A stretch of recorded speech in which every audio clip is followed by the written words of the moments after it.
Después que se sació la gente, Jesús apremió a sus discípulos a que subieran a la barca y se le adelantaran a la otra orilla mientras él despedía a la gente.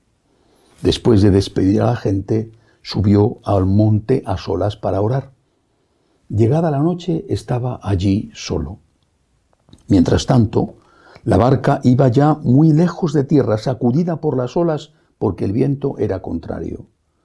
De madrugada se les acercó Jesús andando sobre el agua. Los discípulos, viéndole andar sobre el agua, se asustaron y gritaron de miedo, pensando que era un fantasma. Jesús les dijo enseguida: «Ánimo, soy yo, no tengáis miedo». Pedro le contestó: «Señor, si eres tú, mándame ir hacia ti andando sobre el agua». Él le dijo: «Ven». Pedro bajó de la barca y echó a andar sobre el agua, acercándose a Jesús. Pero al sentir la fuerza del viento, le entró miedo. Empezó a hundirse y gritó: «Señor, sálvame».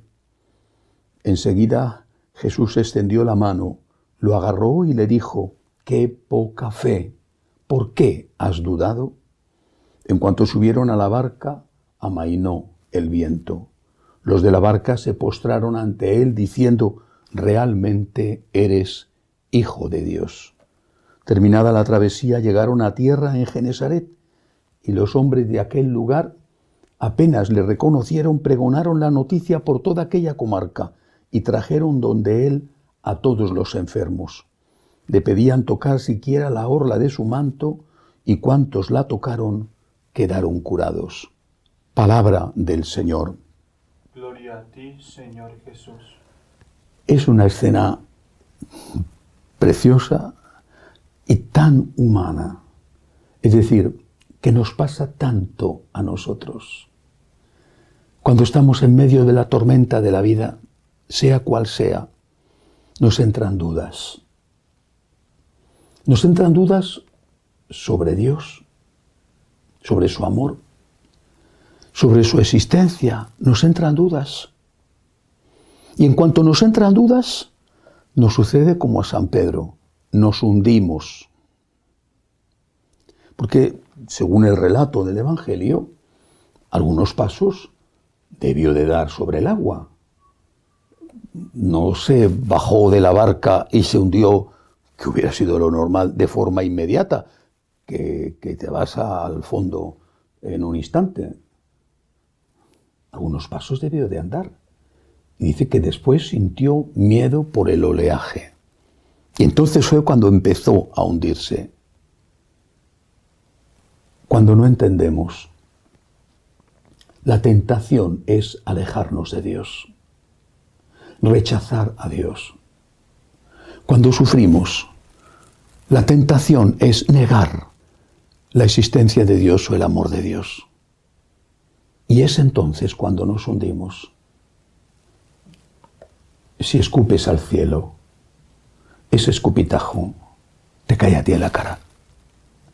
Si te alejas de Dios porque has perdido a tu hijo, ¿acaso va a resucitar tu hijo? ¿Va a resucitar porque tú ya no vayas a misa?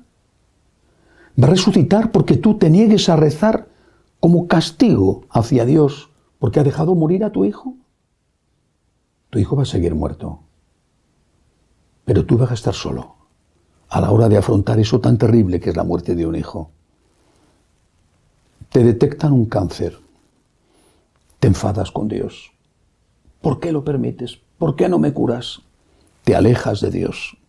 ¿Se te va a curar el cáncer? ¿Porque hayas dejado de ir a misa y de rezar? ¿Se te va a curar por eso? Al contrario, no tendrás fuerzas, no tendrás ánimo.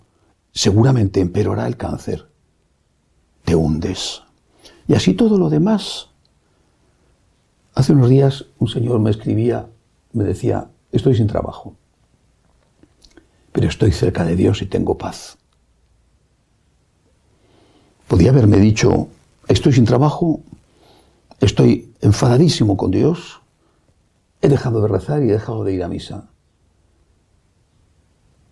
¿Le hubieran llamado por teléfono para ofrecerle un empleo por el hecho de estar enfadado con Dios?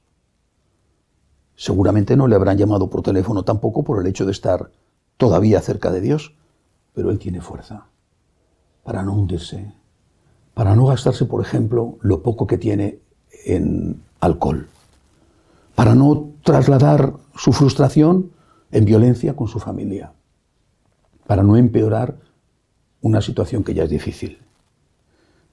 Por eso, cuando la vida te golpea, cuando tu barca parece que se hunde, sea cual sea tu barca, la de tu cuerpo, la de tu alma, la de tu familia, la de tu patria, la de la iglesia, lo que no tienes que hacer de ningún modo es perder la fe. Si la pierdes es cuando te hundes. Y si no, con la ayuda de Dios vas a seguir luchando. Vas a confiar en Él. Y el mar volverá a ponerse tranquilo. Las olas se calmarán. Y si es la hora definitiva de tu muerte, por la enfermedad, por ejemplo, pues te encontrarás con ese Dios en el que has creído y del que te has fiado, que te recibirá con los brazos abiertos en el cielo. En las dificultades, no dudes de Dios. Es lo peor que puedes hacer. No te alejes de Dios, porque ese es un lujo que no puedes permitirte. Que así sea.